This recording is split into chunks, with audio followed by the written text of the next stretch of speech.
บ่คิดบ่ฝันว่าเพชรลำเพลินนั่นจะจัดโซแบบยิ่งใหญ่เต็มกำลังให้กับน้องธิดาลาวแบบนี้ทั้งที่เป็นเพียงนักร้องหับเซิร์นเท่านั้นมีแดนเซอร์ว้ยเป็น20 กว่าคนตามที่เบิ่งด้วยสายตาสวัสดีสบายดี FC แฟนคลับมาพบมาพ่อกันอีกคลิปหนึ่งก็แล้วกันตอนเช้าๆมื้อนี้อากาศคือเก่ากับมือวานนี่ทุกคนมืดครึ้มบดจูรูอยู่เลยท่านผู้ชมเอ้ยบ่คิดบ่ฝันว่ามันจะบดจะเป็นแนวนี้คือเก่าเหมือนเดิมท่านผู้ชมเนาะทักทายกันอีกคลิปหนึ่งก็แล้วกันมันบดก็สร้างมันแต่ขอจะให้มีฝนตกแบบวานนี่ก็แล้วกันมือวานนี่นะฝนตกทั้งเว้นทั้งคืนเนาะตกมืดเมื่อวานนี่ตกมากลางคืนก็ยังตกอยู่ทานผู้ชมเอ้ยแต่ว่ามื้อนี้นี่ขั้นก่อนนี้ว่ามันเป็นบดๆแนวนี้ซื่อๆก็บางทีก็สิไปเลาะหาปูหาปลาบืนขึ้นทงหน้าคือเก่าบางทีก็สิอยู่เฮือนพักผ่อนพอมื้อวานนี่ไปแล้วเนาะท่านผู้ชมก็คือมื้อวานนี่น้องธิดาลาวก็ค่อนข้างมาไปฮอดหน้างานเด็กน้องก็เกี่ยมตนเกี่ยมโตแต่งใส่ชุดแดงตั้งแต่สารคามพี่เรียบร้อยแล้วล่ะไปฮอดก็ได้นั่งพักผ่อนหน่อยนึงก็ฮอดคิวธิดาลาวขึ้นตอนน้องธิดาลาวไปคนก็กำลังมาคนก็ยังบ่ทันเต็มอาญะมาปล่อยปลายท่านผู้ชมเนาะขึ้นไปฮอดเวทีก็มี10 PK เป็นไอเลี้ยงก็ทีแรกก็คิดว่าจะเป็นแม่เพิ่งหรือว่าจะเป็นไอ้แต่ว่าก็บ่เห็นแม่เพิ่งก็ทำหน้าที่ถ่ายคลิปวิดีโออยู่ข้างเวทีร่วมกับพอผู้คนละส้น10 PK ก็ทำหน้าที่ได้ดีสิ่งที่เฮ็ดให้ FC แฟนคลับและค่อยก็เพชรลำเพลินจัดโซสุดเต็มให้กับน้องธิดาลาวบ่ยอมให้น้องธิดาลาวห้องเพลงผู้เดียวงอกๆแงกๆมีนางรำใส่สุดผ้าห้อมสุดมอร์นิ่งเนาะสุดเป็นถ้าจำบ่ผิดน่าจะเป็นสุดของส้นเผาตอนนั้นเจบ่าวลาวเป็นไทยดำตอนอยู่บ้านนอกแม่ก็เคยเฮ็ดสุดแบบนี้เอาไว้ใส่อยู่บ่ว่าจะเป็นเฮ็ดธงเฮ็ดไทยเฮ็ดเครื่องนุ่งไปให้ไปนาตะกี้เนี่ย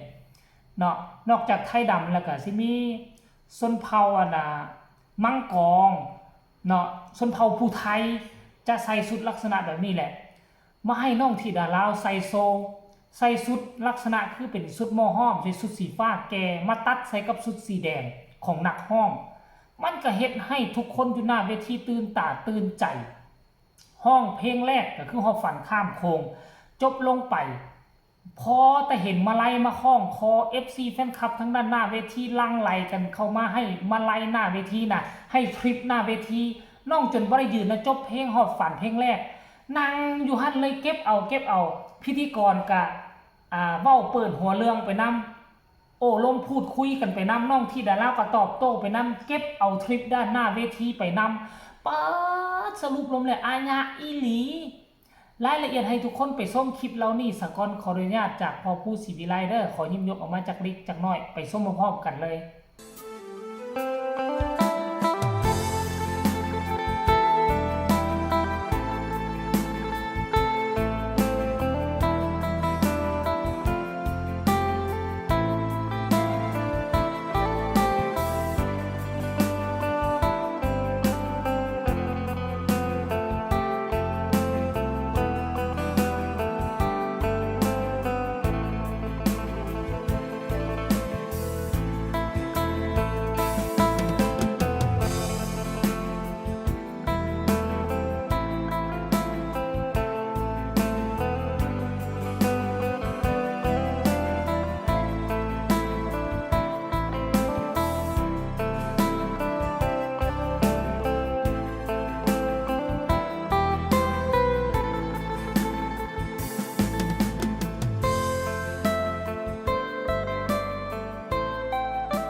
เสียงของพี่สวยๆให้ฟังพี่น้องครับขอบคุณค่ะฟังวันนะฮะและนี่คือนะฮะต้นการท่านมาราธอนนะฮะจากพี่น้องทั้งสปปลาวนะฮะน้องธิดาลาวศรีวิไลนะครับอยู่เป็นดูถ่ายของอาจารย์ผู้ศรีวิไลนะคะเนาะพี่น้องผู้เสียงจากการดีแล้วกันค่ะ กับผลงานซิงเกิลนะเพลงในชีวิตของปัดคำโค้งและกับที่ผลงานเพลงใหม่ล่าสุดนะขออนุญาตสู้ในประกาศที่หลัง เอค่ะ มารับรางวัลก่อนนะวันนี้ที่หลานน้องที่หลานเล่าการเดินทางมาจากเมืองสปปลาวมาบอกพี่น้องเข้าจังหวัดเชียงรายทุกรัฐจังหวัดร้อยเอ็ดนะครับซึ่งผลสุดท้ายรายการงาน ขอบคุณค่ะขอบคุณในวันที่ใจได้นั่งดีด้วยนะคะก่อนที่จะเล่าสีวิไลสวัสดีค่ะอายุ12ปีมาจากไทยบางพูสีวิไลค่ะขอเสียงเอฟซีบ้านสีวิไลเลยค่ะขอบคุณค่ะร้านที่เราเพิ่มจุดอาหารเจน้อย นี่จะเป็นเบาเป็นเนาะ อาหารดีๆนะ ขออนุญาตสู่ได้เดือนกว่าก็มีออกทั้งยูทูบเนาะกับวิวเท่าไหร่ละล่ะ 200,000 กว่าเนี่ย 200,000 กว่าพี่น้องครับจะได้ข่าวไปให้แจ้งใจให้กับไข่ของผู้ศรีวิไลอาจารย์ผู้ศรีวิไลด้วยแล้วกันนะครับกับน้องทิดาลาวศรีวิไลเอาวันนี้ให้น้องทิดาลาวเลยบอกผลงานเพลงเร็วฝากความรักพี่น้องเข้าแล้วกันครับ เห็นบ่ทุกคนบางช่วงบางตอนของคลิปจะต้องได้ปิดเสียงเอาไว้เพราะว่ามันติดลิขสิทธิ์เนาะติดลิขสิทธิ์เอาช่วงที่น้องธิดาลาวมาโอ้ล้มพูดคุยกัน จึงเอามาลงให้ท่านผู้ชมถึงแม้ว่าภาพวิดีโอที่พวกเขาได้มาน่าจะได้มาจากพ่อผู้กับแม่เพิ่งอาจจะบ่เต็มร้อยอาจจะบ่เต็มสปีดหลายคนก็อยากเห็นโอ้ยอยากเห็นน้องอยู่ทั้งด้านหน้าเวทีนะน้องจะเป็นแนวใดต้องให้ไปเบิ่งไล่สดกลุ่มปิดของเพจลำเพลินแต่มื้อวานนี่ผู้ใดได้ซื้อก็ได้เบิ่งไปผู้ใดบ่ได้ซื้อกลุ่มปิดก็บ่ได้เบิ่งแต่ว่ามื้อนี้มื้ออื่นนี่เขาน่าจะปล่อยออกมาทยอยปล่อยออกมาเทละเล็กเทละน้อยที่เขาเจ้าทายไล่สดมื้อคืนนี้หั่นน่ะท่านผู้ชมได้เบิ่งทั้งข้างนี่ได้ฟังแต่เสียงเฮาก็เหลือบ่แม่นเหลือเฟือหรอกก็ถือว่าดีใจแฮงแล้วล่ะที่เห็นน้องที่ดาราใส่ชุดนี้แล้วไปยืนอยู่บนเวทีใหญ่ขนาดนั้นแล้วที่สำคัญคือเพชรลำเพลินจัดเต็มให้ซ้ำกับว่าน้องเป็นศิลปินในวงเลยคือค่อยเคยเว้าแหละปกติศิลปินรับเชิญเขาจะบ่เอาแดนเซอร์ให้มากมายกายกองขนาดนี้อันนี้กลายเป็นโซ่ส่วนหนึ่งของงานนี้ไปเลยนะท่านผู้ชมนะอันนี้คือการให้เกียรติการยกน้องที่ดาราขึ้นก็บ่คิดว่าฝันว่าเพชรลำเพลินจะหักหอมและให้โอกาสน้องขนาดนี้โอ้ถ้าหากว่าน้องโด่งน้องดังในอนาคตบ่เป็นตาลืมบุญลืมคุณในเวทีนี้ได้อาจจะบ่เป็นเวทีที่โด่งที่ดังของวงการหมอลำไทยแต่คันท่าน้องโด่งน้องดังถ้าเขา